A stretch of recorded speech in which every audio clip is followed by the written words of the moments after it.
If you played competitive in Marvel Rivals during Season 0 or Season 1, you almost definitely had one of these games. Imagine you're giving it your all. You've got the ace. Both teams are neck and neck the entire match. But just as overtime hits, the enemy team lands a clutch ult that flips the fight and wins them the game. The result? Congratulations, you just lost 24 points. Despite being the SVP, despite not only carrying your weight, but also making up for your underperforming teammates, you still lost the same number of points as the 1 in 8 thing who spent most of the match running back from spawn. Under the old point system, it didn't matter how well or how terribly you played. You could expect to gain or lose anywhere from 18 to 25 points per match. And from my experience, the average rank of your team compared to the enemy teams seemed to be one of the biggest factors. That meant underperforming players could go 3 and 15, contribute nothing, and still come out ahead if their team carried them to victory. Over time, players with negative win rates were climbing to ranks they clearly didn't belong in because the old system was too generous. And then, buried halfway through the Hellfire Gala patch notes, came a single paragraph.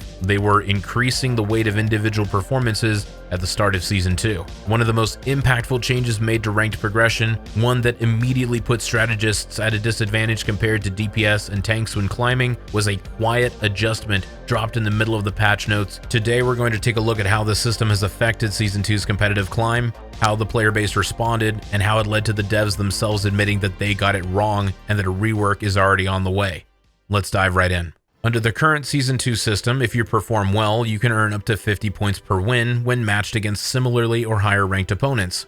One of the best improvements, in my opinion, is that now, if you're a top performer in a game but still lose, you'll now lose significantly less points compared to the old system. Healing is included in the performance metrics, but we'll circle back to that in a minute. However, if you underperform, especially against lower ranked opponents, you'll get hit much harder than before. I've seen losses go as high as minus 34 points depending on the factors surrounding the game. If you're consistently one of the top performers in your matches, you'll absolutely fly through the ranks. We're talking an average of 30 points per win. With this new system, climbing is faster than ever if you're a tank or a DPS. Strategists, however, are feeling the brunt of the change this season, largely because of how the system measures impact. The system heavily favors damage over healing. If you're playing a strategist and focusing on keeping your team alive rather than doing damage, you're going to be seen as a low performer by the system, even if you land clutch overtime ults or rack up 40,000 healing. And that's because the system puts more weight on damage and eliminations than assists and healing now. To climb more efficiently as a strategist in Season 2, you'll have to minimize your deaths, maintain around 2,000 healing per minute, and damage enemies to secure eliminations, not just get assists. The difference between an assist and an elimination is simple. If you deal damage to an enemy, it counts as an elimination whether or not you got the final hit. If you heal an ally while they kill an enemy, it counts as an assist. And eliminations are worth far more towards your individual performance rating now. As of Friday, the devs have given us a little more clarity on how performance is judged. It's not class-based, it's hero-specific. And that makes sense, because Psylocke, for example, is never going to outcompete Moon Knight or Squirrel Girl in raw damage numbers. And if all duelists were judged purely by raw damage output, heroes like Psylocke, Star-Lord, Spidey, and Black Panther wouldn't stand a chance against spammy AoE-heavy characters. That said, this rework has pushed quite a few healer mains out of the role. Players who feel they can't climb while playing support, and as a result you're seeing fewer supports in queue now. Thankfully, the broken system is not permanent. The devs aren't just burying their heads in the sand, they've acknowledged the problems caused by the new system and are already working on fixes in the upcoming patch. The devs confirmed today that while most heroes are balanced under the new point system, they recognize that strategists have been at a disadvantage. In the upcoming mid-season patch, they'll be reworking the performance calculations for all heroes to help correct that. In their words, we will optimize the performance rating calculations based on the latest data to ensure fairness across all heroes. The devs also announced they'll be enhancing the damage capabilities of some strategists to raise their threat levels and give them a bigger impact in matches.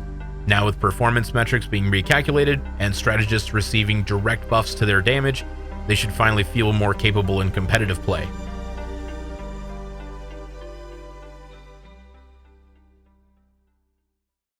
As a result of the point system change, competitive is absolutely cooked right now. The new system heavily favors stat patters, players who put up big numbers but don't actually have much impact on the match. You know the type. They chase for kills, they ignore the objective, and love to point out that they're at the top of the scoreboard, but when you actually need them, they're nowhere to be found. And yeah, under this system, they absolutely will walk away with more points than the strategist who clutched 2 fights for the objective with perfectly timed ults.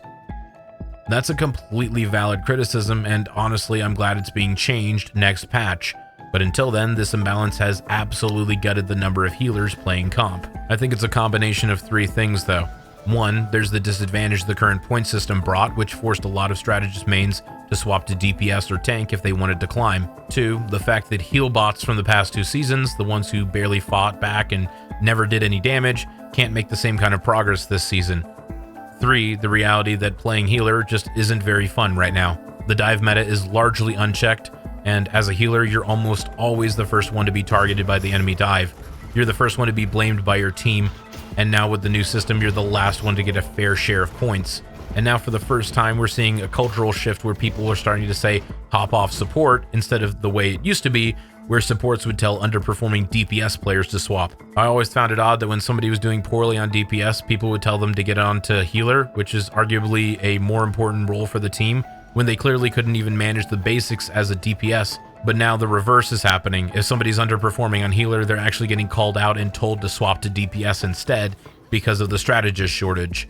And that strategist shortage is real, and now DPS and tank mains are required to sub as a healer more often. And from what I've seen, tanks seem to be more willing to flex over to healer than DPS mains, but that's just from my personal experience. Despite the drawbacks from the point system rework, I still feel that it more accurately reflects individual skill. It finally rewards performance, not just lucky matchmaking and persistence. It solved a lot of the problems from the old system, and now that we've covered the issues it introduced, let's talk about some of the problems it actually fixed. First up, boosted players, those who don't perform well in solo queue, won't be able to climb as easily anymore with the new system. Previously, boosted players climbed one of 2 ways. 1, they managed to find friends or random teammates from the rival's Discord to carry them. They often played as heal bots to get into groups more easily, since being a healer had a lower barrier of entry. Smurfs in particular would pick up lower level players as dedicated pocket healers, and the boosted player would shoot up the ranks. 2, they abused the ranked system itself, and honestly, this was a lot more common. Part of what made that possible was how forgiving the old point system was, and even if you have a negative win rate overall, if you get a few wins in a row, the Chrono Shield would activate, negating the point loss from your next defeat. So even players with 45% win rates could still climb just by spamming hundreds of games. Some of these players racked up over 500 games last season, and through a combination of lucky matchmaking and sheer volume, they were able to brute force their way into Diamond and Grandmaster despite consistently underperforming. And that's how we ended up with so many boosted players sitting in Grandmaster with negative win rates, and how the ranked inflation became a serious issue last season.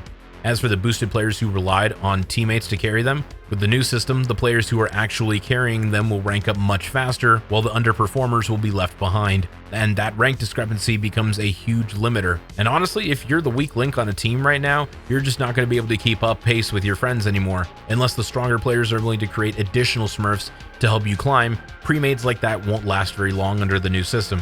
Before, the group would carry them to a higher rank, and eventually when they stopped playing together because of time constraints or rank differences, that player would be left to solo queue with a shiny new rank that they didn't really earn. The problem with both types of these boosted players was simple. Their skill level never changed. The heal bots would get carried to a new rank, then hop into solo queue, where you'd suddenly run into all these Lord Cloak and Dagger 1 tricks sitting in Grandmaster, but they didn't even know the basics of the game. Meanwhile, the players who spammed hundreds and hundreds of games just kept playing the same heroes the same way over and over again until the broken system eventually let them advance. The new system is also way more extreme in both directions. Good games get heavily rewarded and bad games get heavily punished, and that's why ranked feels so different this season, especially for players who were used to spamming their way up the ladder before. The new system also helps with one of the more annoying issues in ranked, smurfs in low elo. Because the new system rewards strong individual performance, smurfs now fly through bronze, silver, and gold.